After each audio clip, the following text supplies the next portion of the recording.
Psychomotor skills. Authentic assessment achieves the psychomotor objective of a lesson plan.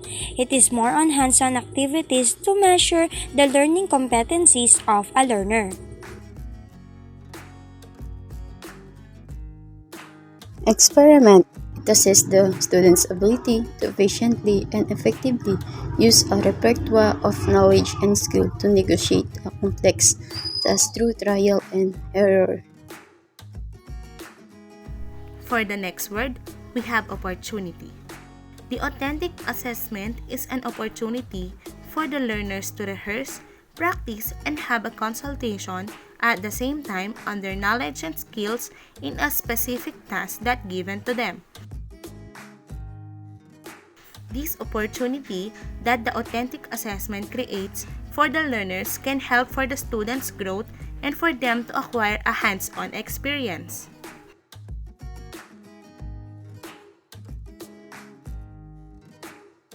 The word application is the action of putting something into operation. The authentic assessment is an application because it asks the learners not only to know the subject but also to do the subject. This assessment don't just require learners to repeat the information that they have received, but to demonstrate that they have accurately constructed meaning about what they have been taught.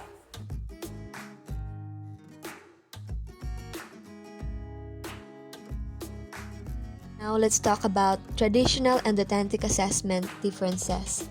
Traditional assessment requires students to select or supply the correct answer to questions which teacher asks.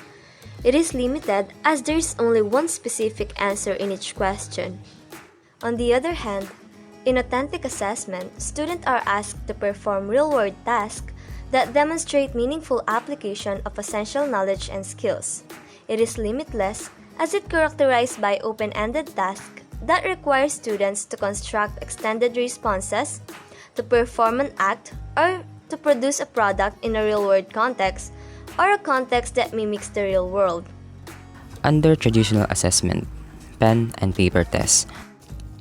In traditional assessment, these are assessment to measure one's cognitive capacity by using standardized questions with limited number of answer choices.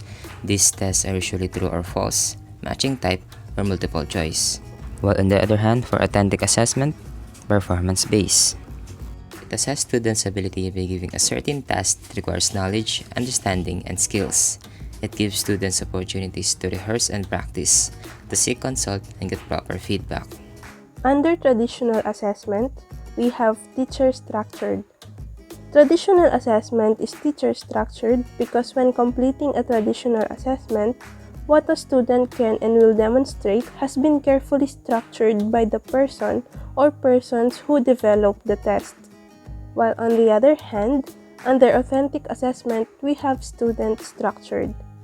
Authentic assessment is student-structured because it allows more student choice and construction in determining what is presented as evidence of proficiency.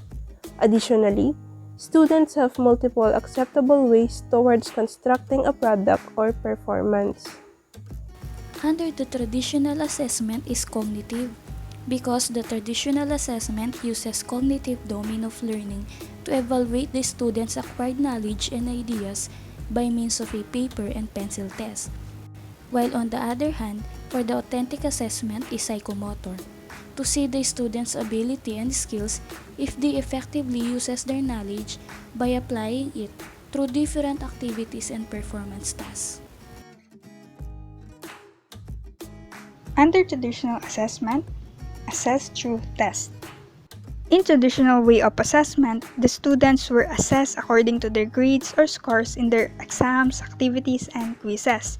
For this reason, the traditional assessment more focused on the outcome of their test using knowledge and wisdom. While on the other hand, for authentic assessment, assess through performance. Authentic assessment assess students by their ability to perform various hands-on tasks. Hence, it is more focused in the real-life approach using experiences.